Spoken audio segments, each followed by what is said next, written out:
High বন্ধুরা, প্রতিদিনের মতো আবার আপনাদের সঙ্গে যুক্ত রয়েছি আমি এইসাম আফজাল হোসেন। এই মুহূর্তে আপনাদের সঙ্গে যুক্ত রয়েছি ঢাকা সাভার আশুলিয়া থানা এয়ারপোর্ট ইউনিয়ন ঈশ্বরকান্দি মৌজাতে আপনাদের সঙ্গে যুক্ত রয়েছি। এখানে রয়েছে প্রায় 75% জায়গা রয়েছে, যার বিক্রয় মূল্য রয়েছে 80,000 টাকা করে। যাদের জায়গাটি ভালো লাগে অবশ্যই ফোন করবেন, কল করবেন, এই আশাবাদ ব্যক্ত করছি। আমাদের এখান থেকে ওই যে দেখতে পাচ্ছেন সামনে যে ভবনটি রয়েছে ওটা হলো ঈশ্বরকান্দি হাই স্কুল। ঈশ্বরকান্দি হাই স্কুল থেকে এই জায়গা দূরত্ব রয়েছে ঠিক 250 গজ দূরত্ব রয়েছে।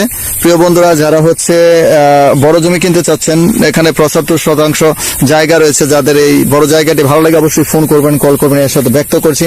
যারা আমাদের সাথে যুক্ত রয়েছেন, যারা চ্যানেলটিকে সাবস্ক্রাইব করেন অবশ্যই সাবস্ক্রাইব করে নেবেন, পাশে থাকা বেল আইকনটি চেপে নেবেন যাতে এই ধরনের সুন্দর সুন্দর জমির ভিডিও নিয়ে আসতে পারে এবং সেই জমির ভিডিও দেখে আপনারা জমি ক্রয় করতে পারেন। আবারও বলছি, আপনাদের সঙ্গে যুক্ত আছি ঢাকা সাভার আশুলিয়া থানা এয়ারপোর্ট ইউনিয়ন ঈশ্বরকান্দি মৌজাতে যুক্ত রয়েছে এবং এখান থেকে বিদায় নিতে চাচ্ছি। 75% জায়গা রয়েছে, যার বিক্রয় মূল্য রয়েছে প্রতি শতাংশ 80,000 টাকা করে। যাদের ভালো লাগে অবশ্যই ফোন করবেন, কল করবেন, এর সাথে ব্যক্ত করছি। সবাই ভালো থাকবেন, সুস্থ থাকবেন, আল্লাহ হাফিজ।